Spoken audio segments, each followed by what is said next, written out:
Hi guys, welcome to Coffee Curiosity video lockdown, video number 14 we're on now.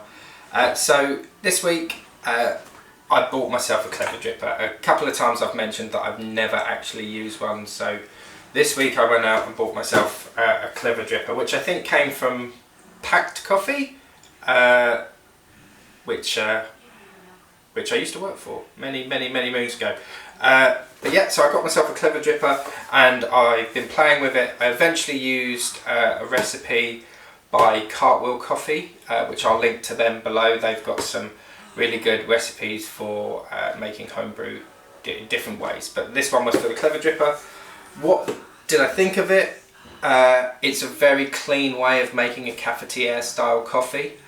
The first one I made using the recipe that's included in the box was very high dosage. The one from Cartwheel was actually only an 18 grams dosage, and that tasted much cleaner and it was more to my liking.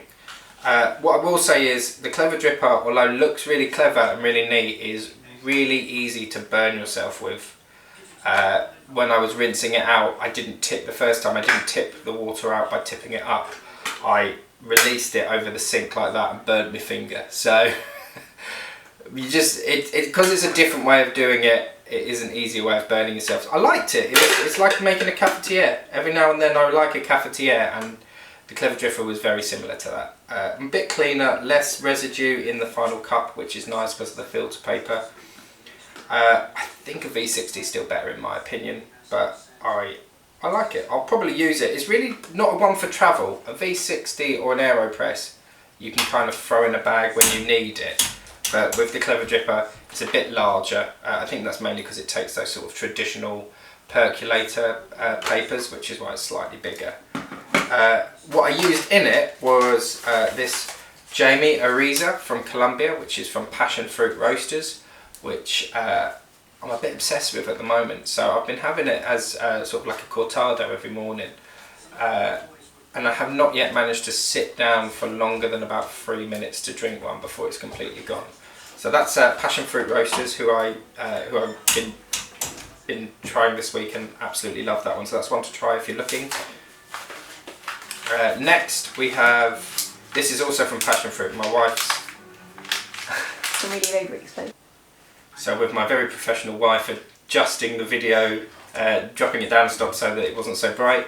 I'll just say that also this is what my wife's been drinking for the last week, which is the Finca Los Olivia from Passion Fruit Roasters as well. The next thing I wanted to just talk about is about the cafe. Obviously we've had sort of the government come out and say some things now, and what they've not done is change any hospitality rules.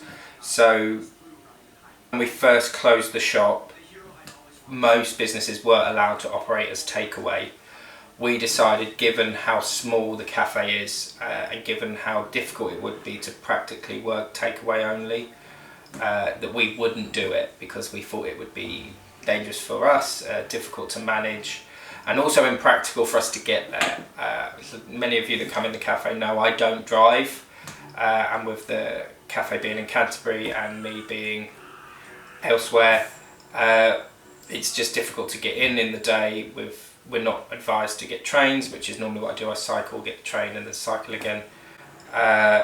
We can't do it. So it's just impractical for us. I appreciate everyone coming up with ideas, solutions, even offering to help us set up for takeaway only. We really do appreciate it, and we would love to be back open. Or as soon as the government lets us know something, we'll keep everyone informed, but for the time being we will not be opening.